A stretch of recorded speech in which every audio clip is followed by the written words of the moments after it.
উনি কি বলেছেন খুবই গুরুত্বপূর্ণ কথা বলেছেন। কথাগুলো অবশ্যই মনোযোগ দিয়ে শুনে যাবেন এবং ভিডিওটা ভালো লাগলে বেশি বেশি করে শেয়ার করবেন। আগে ওনার কথাগুলো শুনেন।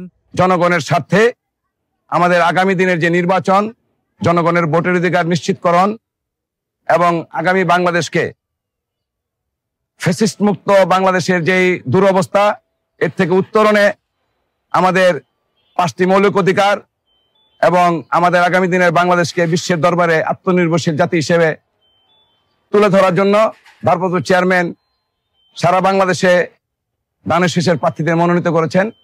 নারায়ণগঞ্জ 5 আসনে মাসুদুজ্জামান মাসুদ ভাইকে মনোনীত করেছেন। মাসুদুজ্জামান মাসুদ ভাই একজন ক্রীড়া সংগঠক, সামাজিক ও মানবিক পর্যায়ের মানুষ, দূরদর্শী, সুশৃঙ্খল এবং সামর্থ্যবান একজন মানুষ হিসেবে ইতিমধ্যে নারায়ণগঞ্জের জনমানুষের কাছে তার গ্রহণযোগ্যতা অর্জন করেছেন। আমাদের স্পষ্ট বার্তা হচ্ছে, আমরা ঐক্যবদ্ধভাবে সকল শ্রেণী পেশার মানুষকে নিয়ে আমরা নারায়ণগঞ্জকে একটি সুন্দর নগরী হিসেবে গড়ে তোলার জন্য আমরা মাসুদ ভাইয়ের নেতৃত্বে প্রচেষ্টা চালাবো।